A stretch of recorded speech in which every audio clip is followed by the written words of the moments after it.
what does the Quran also view this, or what was the stand of the Quran on this? Thank you very much. Okay,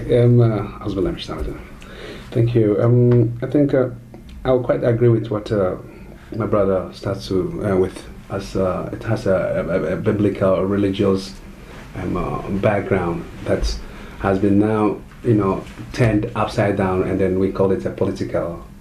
This has a long way to go in the history of religion. But I would disagree with what the pastor say concerning that Muslims don't believe in Jesus, which maybe I wouldn't have more time to explain on that. But my point is, he said something very interesting, that the Jews claim that land was given to them by God. Every land is given to individual by God, right? But then how far can we get the truth that land has been given to you? And where were you then? You see? And you didn't even, it wasn't for you until 60 years ago. And what shows is the proof? But what I'm trying to say is that in the Quran, it tells us that we have given the dominion to mankind on this earth, to control this earth, to cater for other people. That means, if you are given a land, according to the rule of law by God, it means you shouldn't oppress people, being that you have the land, or you own the land. What you have to do is you have to provide what you have to the others who don't have what you have. No, it doesn't work like that, because you occupy.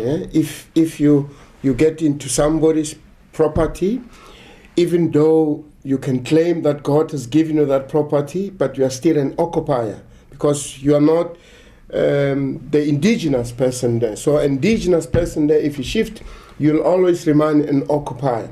And when you remain an occupier, you also have that tension within yourself that you come from somewhere else and occupy the land. For an example, in South Africa, the white people came in South Africa, and when they came and they settled there, and when they settled, they had to fight.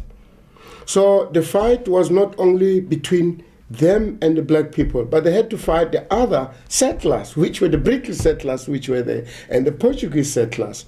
So always, when it comes to the land, biblically, we call it in Hebrew, eretz. It's something that is very, very religious. Land, it has to do with our subjectivity. So the Jews are struggling with the element that they are the occupier. So now when you occupy somebody's property and you claim it to be yours, that's where the conflict comes up. Well, Dr. Osisi, you sound really religious with regards to this matter, but don't you think it would be in the best interest of both the Israelis and then the Palestinians to just allow that land, to go the way that it is, instead of trying to occupy the land at all costs? No, We're talking about the Gaza Strip here. No, that can need. You can talk of the Gaza Strip, but we talk of the entire, what you call Israel. The entire Israel, it's an occupied land, which has been occupied by the Jews. But now when the war in 1948 to 1967, so it split the people. So the people ran away from one side, they went to Gaza. So then the others shifted, remained at West Bank, what we call Jerusalem today. So that's where actually the center of the whole thing is based on. So they don't agree actually whether the headquarters of Israel should be Jerusalem or the headquarters should be somewhere else. If Jerusalem become the headquarters, so that the other ones need to move out there. But the other ones, it is also part of their religious inheritance. So the underlying factor is that we in South Africa, we've reached what we call a compromise and a reconciliation. So they need to reconcile the Palestine to accept the Jews and the Jews to accept the Palestine. But they cannot do that by themselves. So they need a person who's very genuine and very, very honest. So I just want to support Mufti in a sense that those people, they occupy the land. There's no story. It's been occupied. So if the land has been occupied, so the talking and the discussion should be an element of acknowledgement that we are here. Like the white South Africans, we don't see them as Europeans. Yeah. We see them as South Africans. Even we call them Afrikaners, you understand? Because they have accepted that they came there, then they occupy the land, but they wanted to become part and parcel of the community. So we as black people, we have to accept it. So now the Palestine, the problem, they don't want to accept the other, and the other does not want to accept the other. So what you call a conflict, it's a crisis. Let me come to you, Amaka. Well, the whole world have been following this news very keenly. Do you think, I mean, as a politician, is this the right time that the American president-elect, I'm talking about Barack Obama, to come out with any statement or something? Well, thank you. Right now, how I see it going, because I've been hearing these two brothers talking about it from the religious side and everything. I'm very glad that Pastor Dube said that the land was indeed occupied. And if you go back in history, there were loads of lands that were occupied by other. Even look at America. The Americans, they are not the indigenous people living there. We have the Indians. Those are the indigenous people living there. Yeah. And the land was occupied by all kinds of Europeans, and they have taken over now, and they are living. So it is possible. We have seen that people occupy other lands, and they go there and they live together. South Africa is a nice example of that. As we can see, the Palestinians and the Jewish, as he said, what I was very happy about, if I look at it, I think they are using religion to fight, but it's not really, if you go back, it's not really a religious issue. It's more about which part of Israel belongs to you and which part belongs, and which one will be our headquarters, and that's what it's more about. Even if you look at the whole thing, you can see on telly, it's not all the whole Palestinians are supporting Hamas. Hamas is part of them. And all the fight and all the violence is coming from part of the Palestinians. So it's not the whole Palestinian, but if you look at the television and the media, they are putting the whole Palestinian on the black chair, like Palestinians are evil or bad, but it's just a part of it. It's the Hamas that is doing the evil things. So if I look at it from my view, if you say Barack Obama, what can he do? I think sometimes America right now has all the time has been supporting the Israel, the Jewish. So I don't think America is the right country, or even Barack Obama, he being American, is the right person to mediate between the Hamas and the Jewish and Hamas. I don't think they are the right. Don't you think he would be able to at least play a part in resolving this issue? No, I don't really think so. Him be Barack Obama, maybe because he has been accepted by the world. That may be a little bit of a difference. But at the end, if we are looking at, because they have been short-term solutions, but as I said, it was a short-term thing. And when we want something for the long term, I think we need, as Pastor Dube, we need somebody who's neutral, somebody who has not come out earlier before, like I am on this side. And America has always been supporting Israel. Even if you go back, you see they have been giving Israel millions and millions of dollars to support them with this fight between them and the Palestinians. So I don't think somebody, no matter who, I am all the way pro Barack Obama, but I don't think somebody from American background should do this, because Hamas will never and never accept it. When we are talking about mediation, when you go back in the rules of conflict or the rules of war that has been drawn by the United Nations, you need somebody that is neutral. That is one of the basic rules that are set in. So I don't think Barack Obama, even you heard it last week was on the news, the Hamas spokesman was attacking Barack Obama already, him just being the president-elect, and he was attacked already by the Hamas spokesperson by him not saying anything, that he's then supporting Israel all before. So I think we need somebody else, and somebody from another country, or it doesn't matter who, somebody else who's neutral that can talk to these people and or wait for them to see each other, to accept each other, because they have to accept each other, being equals, because accepting they have conquered, Israel cannot get out. We cannot force Israel out of that country right now. They have been there, even if that's been only for 60 years. They have been there. They are there now. So they have to accept each other, and we need somebody else. But then, let me quickly come to you, Augustina. I don't know if you really are in the same position as Amaka is just saying right now. But then, talking about a neutral nation or a neutral person to be able to solve this very issue, what do you think we can do? I mean, with the exception of America, because in one way or the other, it has some kind of effect on the whole world. So what do you think would be the best solution?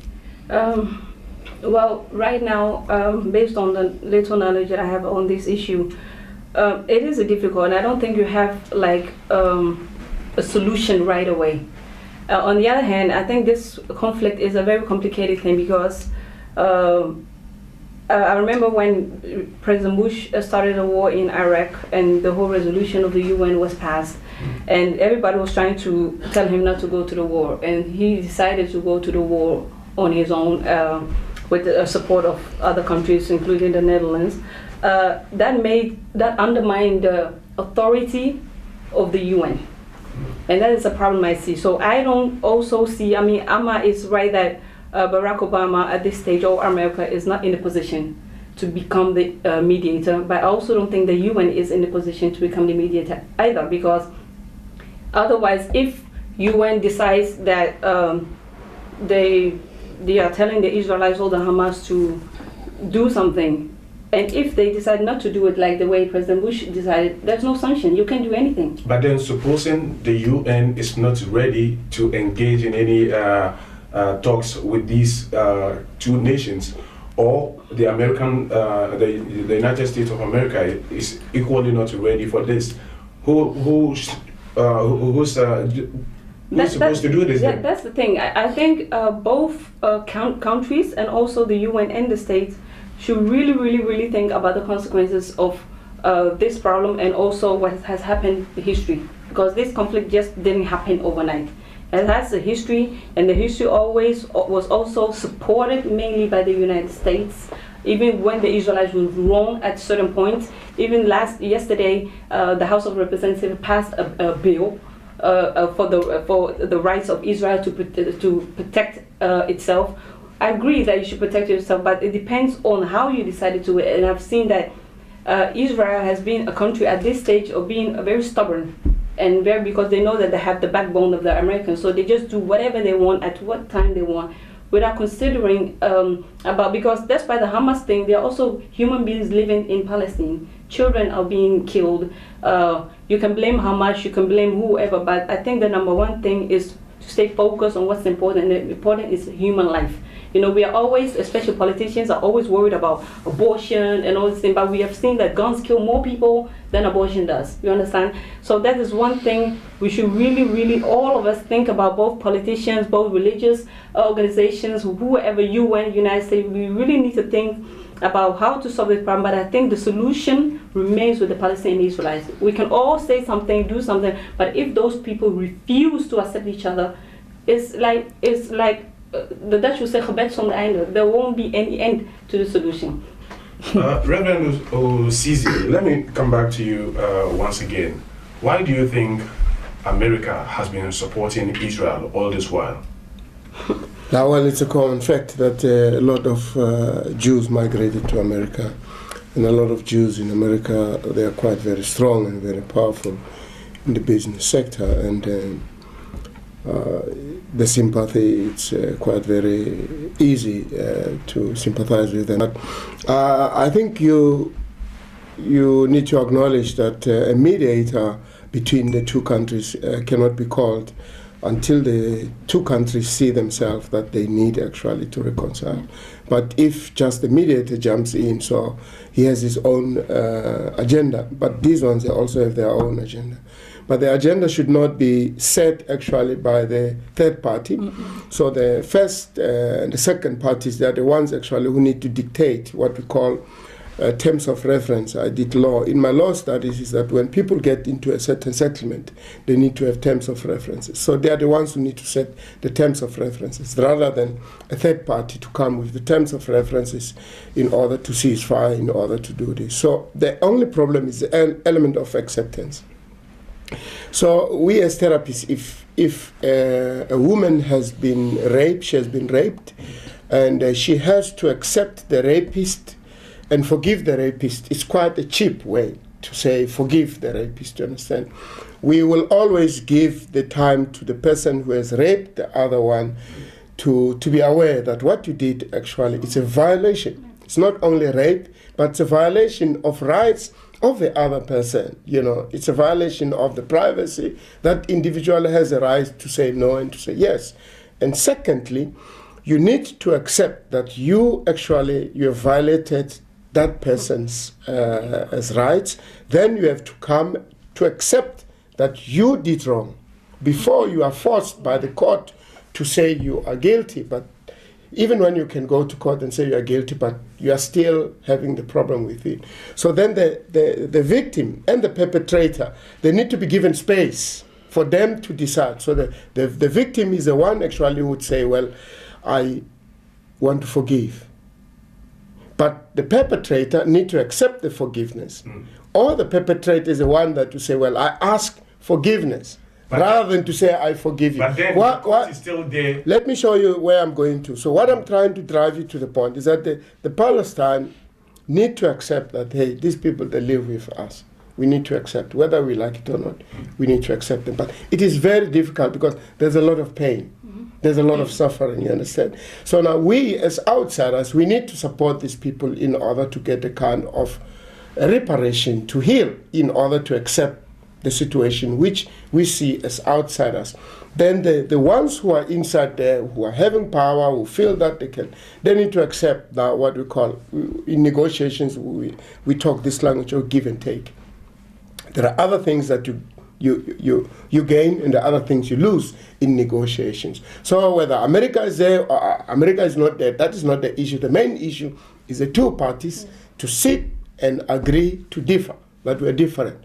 We will never agree, even when we live to each Agree other. to disagree. Yes, they must agree that we are completely different, but there are issues of common interest that can bring us together. So what is the issue of common interest? Is the religion. That's very common. The Muslim and the Christians have something of common interest. That is Abraham. That is something of common interest.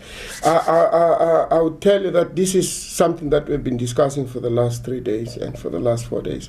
And in my heart, I see just South Africa in Palestine. That's apartheid. They live there, they're poor. What we did for us in South Africa, we had to throw stones in order for them to realize that we are powerless and we need help. So the outside world needs to realize that here there is a strong party and a weak party, and how can they be supported, not the other one to lose and the other one to gain, but both of them to feel that, okay, we can live together and accept each other with our differences. Mufti Ababuchi, do you think that we have been unable to live as one people due to our religious backgrounds? We're talking about Islamic and then the Christian religion.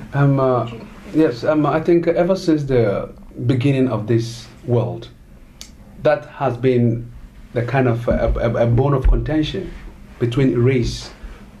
And human beings has to think, especially when you're religious, I don't know other faiths. But in Islam lets us understood that all the ego that people have can be killed by what? By faith. You understand? Yeah. Because when egos start to arise, then you are doing something by yourself. Yeah. You don't consider anybody else. So what I'm trying to say here is that let's go to the history from my religious background. The history of mankind started by who? Adam. Peace be upon him. When Adam was created, some people say he was made. And people say he was crafted. Okay, when Adam was created, according to the Quran, he was created by God, the Almighty, Allah.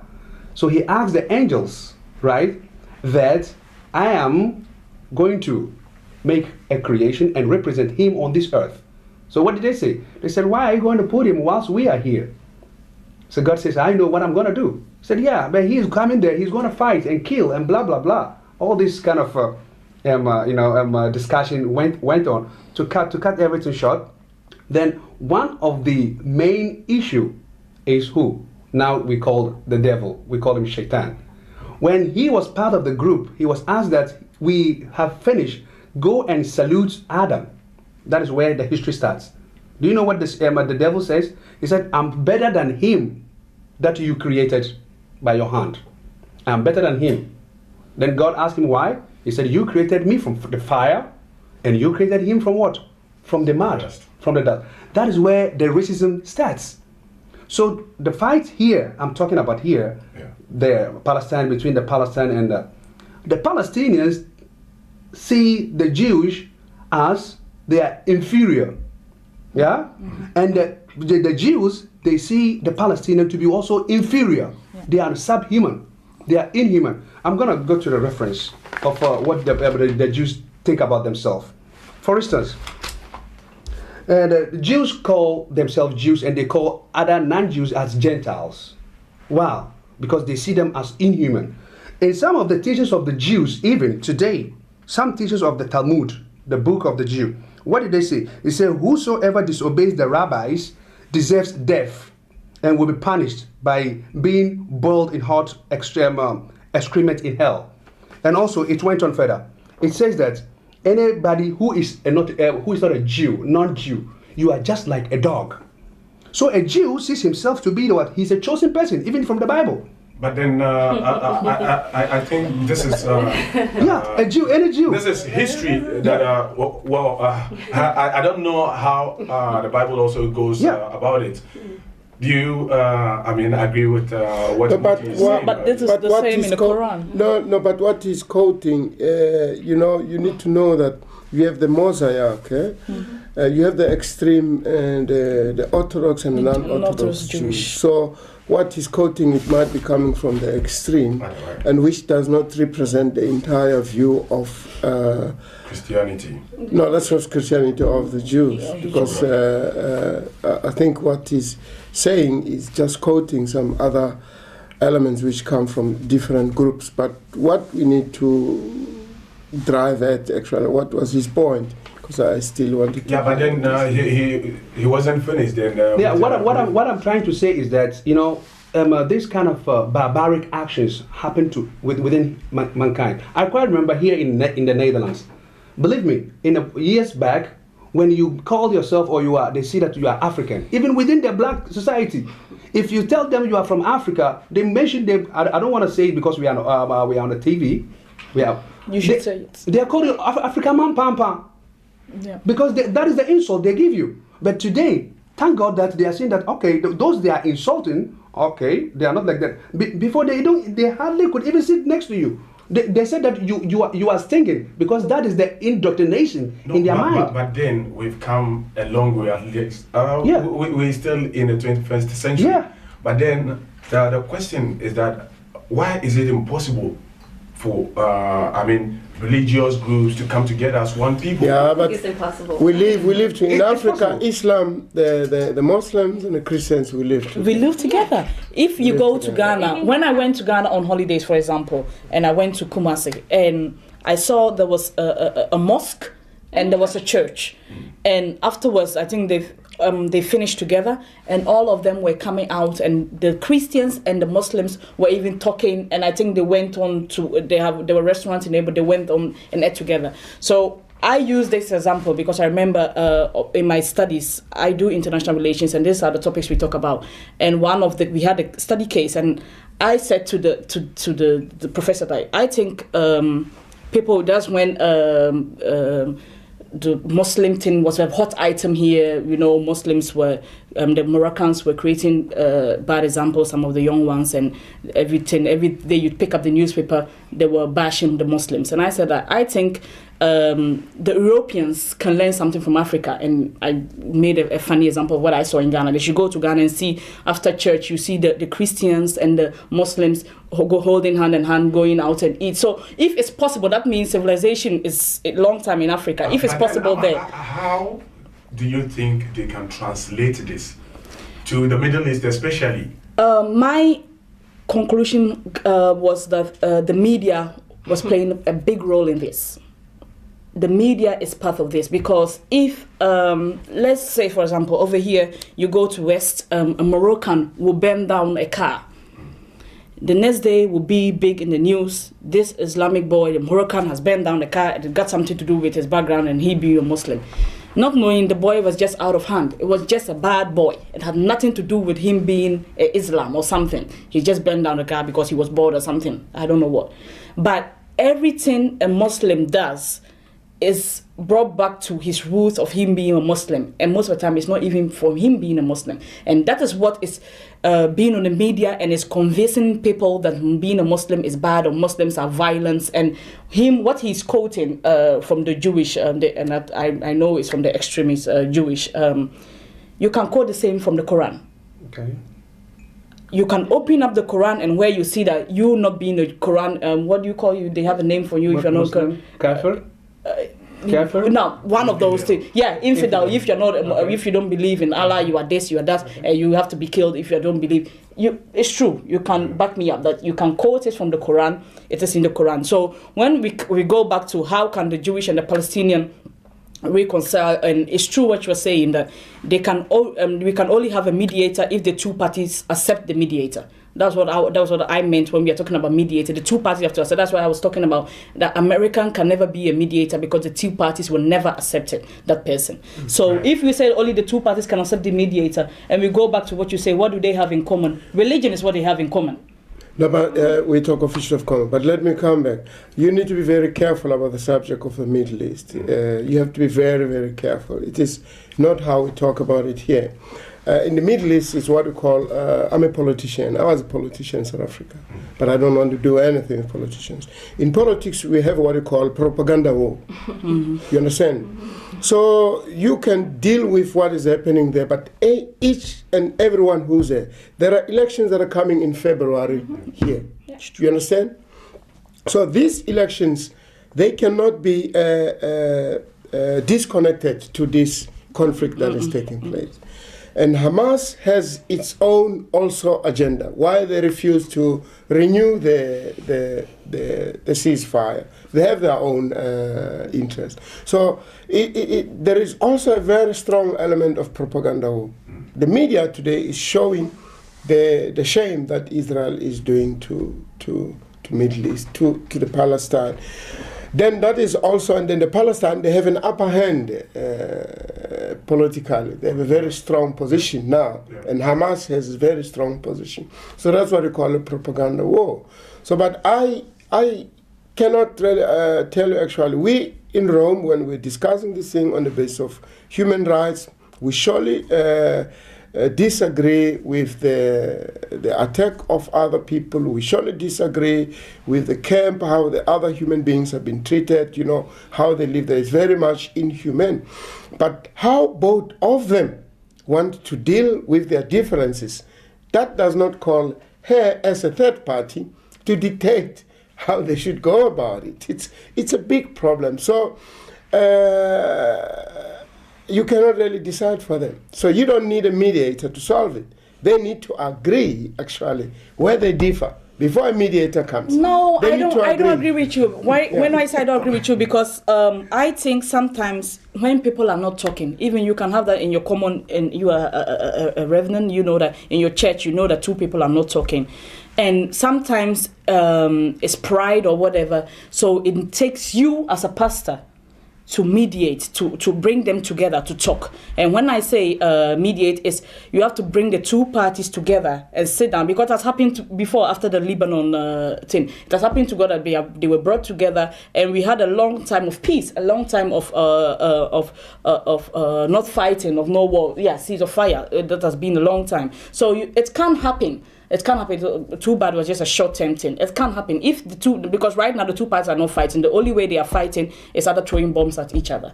So we need it may not be only one country, maybe more countries. So maybe not only a Jewish person, it may be some Jewish. Maybe Egypt now is playing some kind of role. Maybe we need something like that to bring them together, sit down and like talk about it. What are your needs? What do you want? And bring all of them on one table and talk about it. So right now, if you say we have to leave them. Right now, how I see it, I don't see any way that one of them will stand up and say, I am at fault, because if I look at the Jewish people now, the Israel, they are more, I always say, because they believe more in the Old Testament and not the New Testament. They believe more in the law of Moses, tick for tack. So because they were there and then the Hamas started throwing fires at them, and then when Israel retaliates, they forget all about the war, the rule of war, and they don't mind if you killed one Israeli, they will make sure they kill 20. And that is the problem right now, what Augustina was saying, like that they are undermining the UN. So sometimes I always say at school, sometimes I don't know if this United Nations thing, if it's working or it's not working, because everybody who thinks that they are right can undermine it at any time they want, and there are no any sanction against it. So that's what the Jewish people are doing now, and that is when it comes to human rights. We can all see that Israel right now is not going by the human rights we have according to the UN. We all see that's what is going on. Yeah, but let's go back to the point of, mediation. You don't force people to mediate. They need to accept each other. That's what I'm trying to say. They need to accept. The Hamas need to accept Israel. And Hamas does not want to accept Israel. And Israel also wants to say, okay, I'm afraid of you because you're doing this. So it's an element of, before you negotiate, people need to agree that we differ. And they must accept each other with their differences before a third party can tell them what to do. And I'm not talking about a third party telling them what to do. I think we can sit down and talk. If you're talking about the accepting, we can start mediating not by what is going on in the country. We can start the mediating by accepting each other, by sitting down with them and talking and tell them, here, listen, the two of you, none of you are going out of this country. You are staying here. Sit down and think about your children being happy. Think about your children being happy. So maybe the mediation should start about going up and down for them to accept each other. We can start there. I'm a South African. If we talk about Zimbabwe, Zimbabwe, it's a conflict that the Zimbabweans decided we must solve it on our own. Mm-hmm. The Zimbabwe violence. Yes. Where is the United Nations today? Where is the international community today? They are not doing anything in Zimbabwe. No. If you want to talk of negotiations and all these things, talk about Zimbabwe. It doesn't work until the people themselves, they realize that actually we need to sit down here. If Mugabe realized that, whether I like Shangarai, whether I don't like him, I have to sit with him. But it must come from him. And Shangarai need to accept that whether I accept it or don't accept it, I need to sit down with him. Then they need a third party who can be able to reach actually the settlement, whatever they want. So if I want to tell you, my father is a Jew, an African Jew from Zimbabwe. You understand? And I believe in Christianity. I respect all the rights of everybody. Mm-hmm. And I want to say, in this discussion, we must never forget that there are a lot of issues at stake here. Yeah. There are elections that are coming here. There are political agendas here. You understand? Mm-hmm. But each and every one of them try to make sure that before the 19th and the 20th of January, everybody should have scored a point. That is about the inauguration of Obama. Before that, then before the February election, everybody has created his own political points and game. Already. You understand? So that must be in mind, in our hearts. If we want to talk about negotiations, let's talk about Zimbabwe. No, I don't think Zimbabwe is on the agenda today. But it's been so interesting. Well, actually, our viewer, in case you've just joined us, this is Adum TV. We're just discussing some of the current issues, especially with the current conflict that is going on in the Middle East between the Israelis and then the Palestinians. We'll be back very soon. Well, welcome back, our dear listener. At this time, we're still talking about the current conflict which is going on in the Middle East between the Israelis and then the Palestinians. I have here with me Reverend Dr. Osizi Dube. He is a system therapist and also a pastor of AME Church here in Amsterdam. And I also have here with me Amaka. She is a council member with the PVDA Amsterdam South-Oost. I do have Mufti Yusuf Ababuje. He's an Islamic radio TV presenter, and also Augustina Osei, who happens to be a council member of Amsterdam South-East. My name is Sampon, and I'm the host for this program today. My final question to you, ladies and gentlemen. Iran was saying that Israel should be wiped from the map. face of the earth. I mean, what do you have to say about this? Well, I think that's the most ridiculous thing I've ever heard, and I think any sensible person will never, ever say such a thing. You cannot wipe human beings out of the face of the earth because you don't like them, because you disagree with them, because you have different, religious interests or political interests.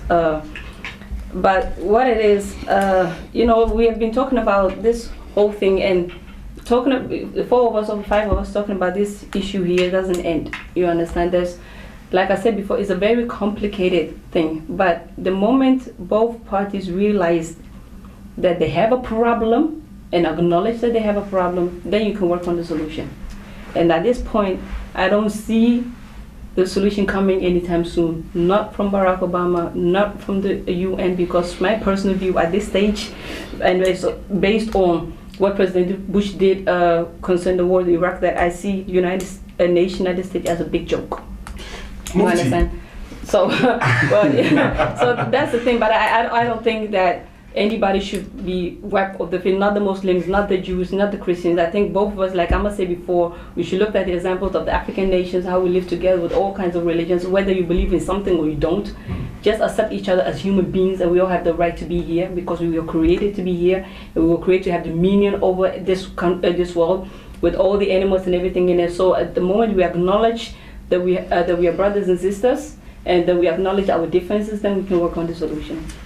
Mufti Ababuje, your submission on this: should Israel be wiped out from the map? No, wiping Israel is it's not an issue. Solution. I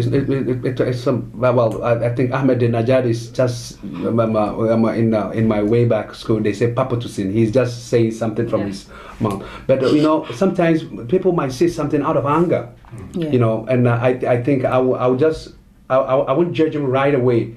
I'll judge him from the anger. He see how the whole issue is going about. But what I have in my mind is, we spoke about the historical background of this issue. When we compare, I'm talking from my religious background. When we look at the family of Abraham, alayhi salam, peace be upon him, we see that we have a different stories how it came. In some parts, there's kind of a hate whilst they are talking about Abraham, peace be upon him. But we Muslims, we don't talk about hate concerning that family issue. From his first wife Sarah to Hagar. We don't see any, because we see that is he was a prophet, and you can't put a finger against a prophet if really you have respect for such a prophet, right? And that issue has brought that kind of a negative. But you do acknowledge that something went wrong somewhere. Very concerning his second family, and that is where you can see that is where the conflict is coming from, because the Israelis and the Jews, they said, okay, Hagar is the descendant of the Arabs, Yes. which is not supposed to be there's nothing good Came out of supposed to come out of a slave. Listen to this connotation. Because the moment you start to have, it's just like the Europeans, some of the Europeans, the wicked Europeans and Americans, they decide to find that Africa is of dark people. So let's jump over them and then slave them and bring them to Europe. That's what they did, because they look at the dark skin colors as inferior. As inferior. So hold on, I didn't finish. Hold on. Because you wiped out from the map. No, because the wiping out, I'm saying he said it out of anger. Right. And I'm going to quote, because we are quoting from what the belief is. Is for instance, when you have children at home and you start to, fill them with filthy things Gosh. about your neighbor, they see your neighbor as what? An enemy. As an enemy. Right. That's why we don't, you have to let the child, you have to bring up the child, at a universal, point. Let me go here because I like to quote something from the belief of what other faith has. In the New Daily News, February 26, 1994, page 5, it says, according from Rabbi Isaac Ginsburg, declared, quote, "We have to recognize that Jewish blood and the blood of a goy," I think maybe you can write it down, a goy, are not the same thing. The Jewish blood and the blood of a goy. And who is a goy? Who is the boy? A goy is anybody who is not from the descendant of a Jew. Israel. So you and I are goys. You and I are goys. So the Arabs in that case are also goys. So anybody who is not rightly from the mother and the father are not Jew, you are a goy. Continuing. They say you are not the same. In the New York Times, the same thing, June 6, 1989, page 5, it says by Rabbi Yaakov Perrin says, quote, 1 million Arabs. Now he didn't add the other races. He said 1 million Arabs are not worth a Jewish fingernail. So it means when an Arab man happened to cut a Jewish fingernail, he can wipe 1 million Arabs. I'm saying, and the Arabs have the same kind of a racist mentality. I'm being a Muslim. Sometimes I go to a mosque, an Arab man will see me. He said, after we finish praying, he said, "Are you a Muslim?" Because he didn't expect me, a dark skin color, to be a Muslim. He think that Islam belongs to him or his father. So if you don't have that knowledge to set him right by telling him, hello, Islam is not for your father or your mother. It's not a religion of your father or your mother. Then the person will be like, okay, he knows what he's talking about. It's the same thing about the Jew. The Jew believe. They believe that they are the chosen people on the earth, so they can do whatever they can at any point in time. Right. And that is a very great mistake that they think they are doing. Let me tell you, they are doing. Consider the death today. The Palestine are 814 or so, 850. And how many Jews? Maybe 16, 20. So they are trying to tell me that every one Jew, the death of one Jew is 1 million. So they have to fire. But I'm saying also this thing has something to do with politics because they want to affect their politics at the coming of Barack Obama. Because he's a black and he's been chosen and they couldn't understand. So now we're going to put him in a very tight corner to see. Let me tell you, 20th when Obama is swear in, they would like to see, because the Arabs would like to see the reaction of Obama, the first speech. And the Jew also, or the Israelis, would like to see his perspective concerning the conflict. Believe me, mark this on the wall. They're going to see. When he starts to talk about considering Israel or Hamas to be the cause of the conflict, then the Arabs will say, oh, there he comes. He supports the Jew. When he starts to talk about the supporting of a Jew or the Israel, then the Arabs will say, okay, you don't like us. So you will see that they are going to put the black man on the what? On the spot. Because why? Because he doesn't deserve to be the president of America. Right, thank you very much, Mufti Ababuji. Let me just come to you quickly, Amaka. What's your take on this? Should Israel be wiped out from the map? No, I don't think Israel should be wiped out of the face of this earth. What I is this problem is very difficult. I don't see it being solved today, tomorrow. It will take a long time. But I do believe that one day it will be solved. When, I don't know if I will live to see it. Maybe not. What I'm happy of is that now it's not really working. The shaming and blaming, that is something that is happening now. Because first, when Israel used to do it, nobody will. Even the United Nations will not shame and blame, and other countries now, all the countries, all Europeans, everybody are shaming and blaming Israel for what they are doing. So that is something new that is going on this earth right now. So that is a good thing, because we cannot support Israel for right now what Israel is doing. I'm not saying because let's not say Hamas is wrong. Hamas is wrong because Israel was there, peaceful. If they did not start shooting rockets, I don't think Israel would have done what they are doing right now. So it's like you going to pick a fight with somebody who's 10 times stronger than you are, and thinking that you will win. It's very stupid to do that. You know, because I will not go and pick a fight with Arnold Schwarzenegger, knowing he will beat me down. So that is what Hamas, I don't know really, and I think what Pastor Dube said, everybody have their own agenda, hidden agenda. I don't really know what the agenda of Hamas is or was when they started that fight. And the agenda of Israel, because everybody, when you look at the news, everybody's talking about the agenda of Israel. Is Israel, are they now them going to Gaza? What do they really want? Do they want to wipe out Hamas? Do they want a regime change? Nobody really knows. Israel is denying everything. Everybody's saying that all they want is peace. But if we see with the force they are doing this peaceful thing they want, is very difficult to really think all they want is peace. But I still think that somebody or anybody should talk with Hamas. We should have somebody talking to them to sit down, to really recognize, to sit down and see that they need to live together.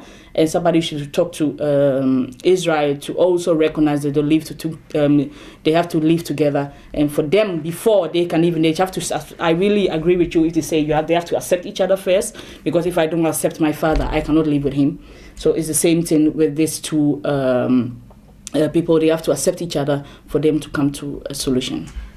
Dr. Osisi. Yes. I think the Bible is quite very clear, thou shalt not kill. So that language is not a language we believe in, and that's not good when other people want to kill other people. In this conflict, what you need to remember is that Hamas is a legitimate government of Palestine. It's not just a government that comes today. It's a legitimate, voted by the people. So if it's not accepted by us outsiders, that's where we have a problem. Yeah. So the Palestine politics are really, really tricky.